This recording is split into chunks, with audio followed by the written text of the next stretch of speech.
when we take this to the government level, it's for a specific reason. As a movement, there are a number of things that we cannot do. As a government, there are a number of things that we should be able to do. I mentioned at the beginning, territory, people, government, equal country.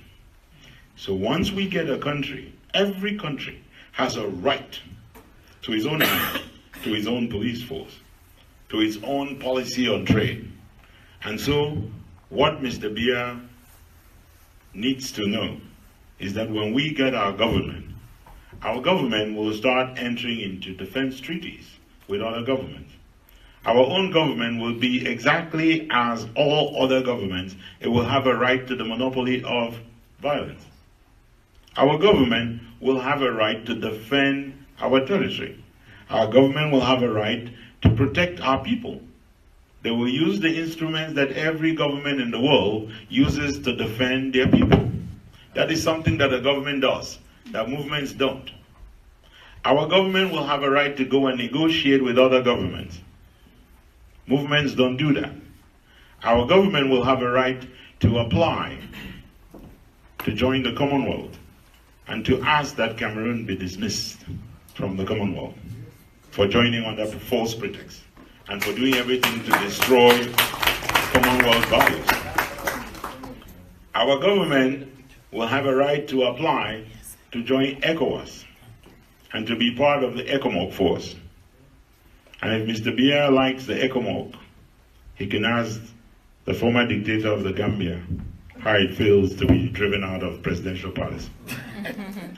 Our government will have a right to ask to be seated at the United Nations and at the AU and elsewhere around the world. Our movements together, even together under SCACUF, cannot do that. And so we are getting into another phase in May that Mr. Biya has always thought was not coming. But this time around, it is coming, and it is coming with sufficient legitimacy and sufficient support from our people for the international community to follow. The last thing I would say is that the international community is asking themselves, are these people truly committed? If you go to a dive and the bereaved are not crying, and you start crying, there's a problem. The UN is waiting for us to cry seriously at our own die. And we are behaving like it is going to be them crying for us. No. This has got to be our cry.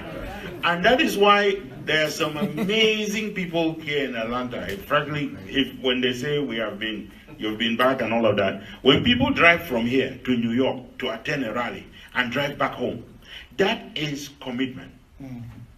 The only thing we need to recognize is that there's even more commitment in sweat and blood by people at home.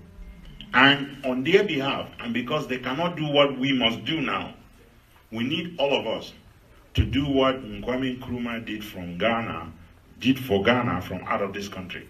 Working in the same position as ourselves, take full advantage of freedom in this country to make sure that you can bring that freedom to your people.